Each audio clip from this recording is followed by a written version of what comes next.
अस्सलाम वालेकुम रहमतुल्लाहि वबरकातुहू।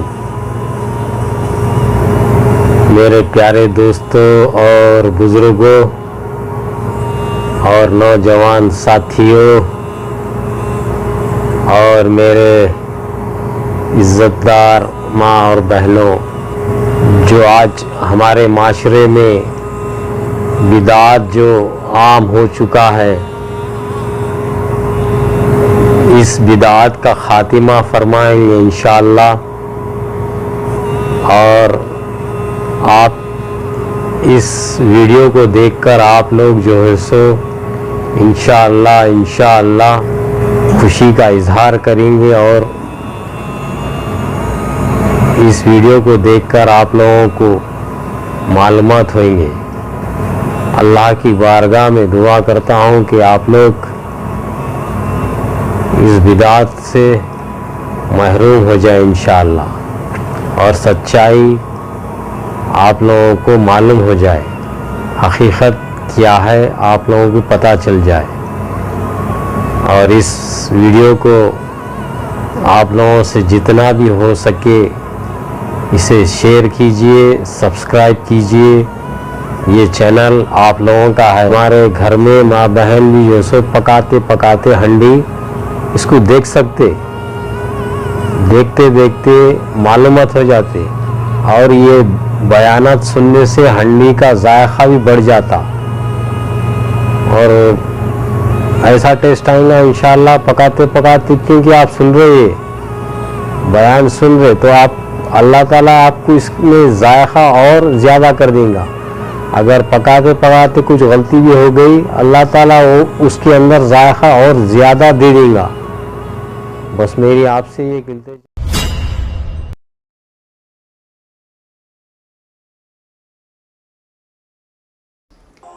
मय्यत के पास जब पहुँचे आदमी, उस वक्त जो कलिमात उसकी ज़ुबान से निकलते हैं अल्लाह ताला उसको कबूल करता है। इसलिए अच्छी बात बोलना चाहिए। जब आदमी किसी की वफ़ात हो गई, आदमी जाता है उसके पास, जब मय्यत के पास जाए तो कुछ न कुछ दुआ या कलिमात आदमी अच्छी बात कहे। क्यों?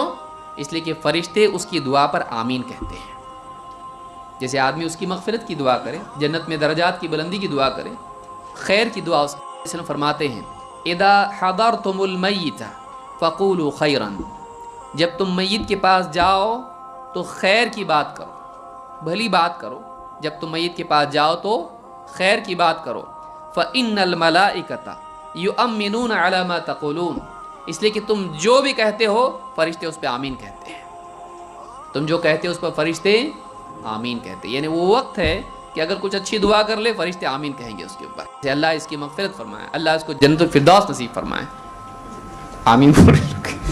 तो जो भी दुआ है आदमी भलाई की दुआ करे तो फरिश्ते उस पर क्या कहते हैं?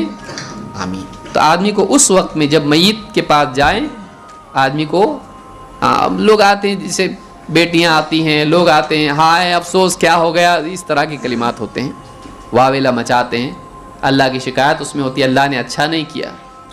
खुराफाती जुमले कहते हैं जो कुफरिया होते हैं बाज़ औक़ात। तो मय्यत के पास आदमी जाए, सब्र तहम्मुल का सबूत दे अगर वाकई करीबी रिश्तेदार हैं, और उस वक्त में अच्छी बात कहे, कोई अच्छी बात कहे, दुआ या कलिमात कुछ कहे जो खैर वाले हों। क्यों? फरिश्ते आमीन कहते हैं। इस हदीस को इमाम अहमद, अबू दाऊद, तिरमिज़ी, नसीब ने माजा, इब्न हिब्बान और हाकिम ने रिवायत किया और यह हदीस सही। दफन किया जाए मय्यत को तो उसके बाद भी दुआ की यानी मशरूयत है, लेकिन वो भी इज्तिमाई नहीं, बल्कि अपनी अपनी दुआ करे। एक दो, उसमें भी हाथ उठाने का सबूत नहीं है। अल्लाह के नबी सल्लल्लाहु अलैहि वसल्लम के सहाबी उस्मान इब्न अफ़्फ़ान रज़ी अल्लाह तआला अन्हु फरमाते हैं, कान नबी सल्लल्लाहु अलैहि वसल्लम इदा फ़रग़ मिन दफ़निल मय्यिति वक़फ़ अलैहि फ़क़ाल इस्तग़फ़िरू लि अख़ीकुम वसल्लुल्लाह लहु तस्बीत फ़इन्नहुल आन युसअल वसल्लुल्लाह लहु बित्तस्बीत। आप फरमाते हैं कि अल्लाह के नबी सल्लल्लाहु अलैहि वसल्लम जब मय्यत के दफन से फारिग होते तो कब्र के पास खड़े होते और कहते, अपने भाई के लिए इस्तिग़फ़ार करो, अपने भाई के लिए मग़फ़िरत की दुआ करो, اور اس کے لیے ثابت قدمی اللہ سے مانگو، اس لیے کہ اب اس سے سوال ہونے والا ہے، یعنی منکر نکیر اب اس سے فرشتے سوال کریں گے۔ تو اس سے معلوم ہوتا ہے کہ دفن کے بعد ایک مسلمان، بعض لوگ نکل جاتے ہیں، دعا بھی نہیں کرتے ہیں، وہ بھی غلط ہے۔ بعض لوگ اجتماعی طور پر دعا کرتے ہیں، لمبی لمبی دعا کرتے ہیں، روتے دھوتے اس کے اوپر ہیں، کوئی دلیل اس کی نہیں ہے۔ آپ صلی اللہ علیہ وسلم کا یہ کہنا کہ دعا کرو، اگر اجتماعی دعا ہوتی تو آپ خود کرتے، لیکن آپ نے کیا کہا؟ دعا کرو۔ اور اجتماعی صیغے کا مطلب جماعت سے کرنا نہیں ہوتا ہے۔ آپ نے کہا نا دعا کرو تم لوگ، تو تم سب مل کے دعا کرو، ضروری نہیں ہے۔ اللہ تعالیٰ نے وَأَقِيمُوا الصَّلَاةَ وَآتُوا الزَّكَاةَ کہا کہ نماز قائم کرو اور زکوٰۃ تم سب ادا کرو، تو کیا اجتماعی زکوٰۃ سب مل کے ایک وقت میں ادا کریں گے؟ تو اپنی اپنی زکوٰۃ اپنے اپنے وقت کے حساب سے آدمی نکالے گا۔ تو جمع کے صیغے کا امر اس کو مستلزم نہیں ہے کہ آدمی عمل بھی جمع اجتماعی طور پر کرے، اس کو یاد رکھیے۔ تو آپ نے کہا کہ اپنے بھائی کے لیے استغفار کرو اور ثابت قدمی کی دعا کرو، تو اس میں آپ کا یوں کہنا ہی بتاتا ہے کہ یہ اجتماعی دعا کا موقع نہیں ہے، ورنہ آپ اس خیر سے محروم نہیں رہتے ہیں۔ اس حدیث کو امام مسلم نے کتاب الجنائز میں روایت کیا ہے۔ ایک مسئلہ ہے کہ کیا 5 نمازوں کے بعد اجتماعی دعا ہے، تو یہ بھی ایک مسئلہ ہے۔ تو فرض نمازوں کے بعد اجتماعی دعا کی کوئی دلیل نہیں ہے۔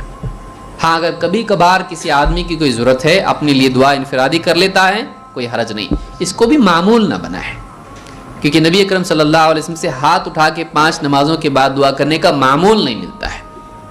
لیکن آپ نے کبھی دعا کی ہے تو کوئی آدمی کر لے، لیکن ہمیشہ اس کا معمول بھی نہ بنائے۔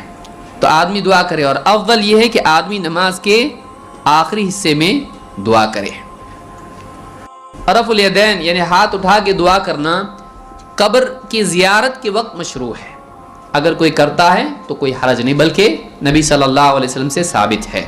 یعنی دفن کے بعد ہاتھ اٹھانے کا ثبوت نہیں ہے اس دعا میں نہیں، لیکن بعد میں اگر کبھی آدمی جاتا ہے قبروں کی زیارت کے لیے تو قبر والے سے نہیں، اللہ سے دعا کر سکتا ہے ہاتھ اٹھا کے۔ اور علماء نے اس کے بارے میں کہا کہ وہ قبلہ رخ ہو زیادہ بہتر ہے، اس لیے کہ اصل دعا میں قبلہ رخ ہونا ہے۔ تو اگر اس کے لیے ممکن ہے وہ قبلہ رخ ہو، تاکہ لوگوں میں وہم نہ ہو کہ قبر سے مانگ رہا ہے۔ تو اس طرح سے بھی علماء نے کہا ہے۔ مسلم کی ایک لمبی روایت ہے جس میں حضرت عائشہ رضی اللہ عنہ فرماتی ہیں ثم انطلقت علی اثریہ، میں اللہ کے نبی صلی اللہ علیہ وسلم کے پیچھے پیچھے گئی، حتی جاء البقیع، یہاں تک کہ اللہ کے نبی صلی اللہ علیہ وسلم بقیع پہنچے۔ بقیع کیا ہے؟ مدینہ کا قبرستان۔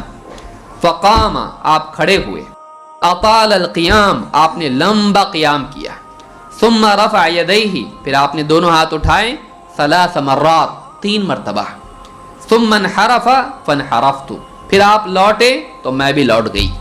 تو بقیع میں جا کر نبی صلی اللہ علیہ وسلم نے دعا کی بقیع والوں کے لیے، اور کیسے دعا کی؟ ہاتھ اٹھا کر۔ تو آدمی اگر قبرستان جاتا ہے اور وہاں ہاتھ اٹھا کے دعا کرتا ہے تو اس میں حرج نہیں، بشرطے کہ قبر سے نہیں کرے، بلکہ کس سے کرے؟ اللہ سے۔ اور کسی کو اس طرح کا شبہ ہونے نہ دے کہ قبر سے مانگ رہا ہے، کہ یوں کھڑے رہ کے مانگ رہا ہے قبر کے اوپر، نہیں، قبلے رخ ہو کے اللہ تعالیٰ سے مانگے۔ تو یہ بھی ایک ادب ہے اس کا، اور صحیح مسلم کی حدیث ہے کتاب الجنائز۔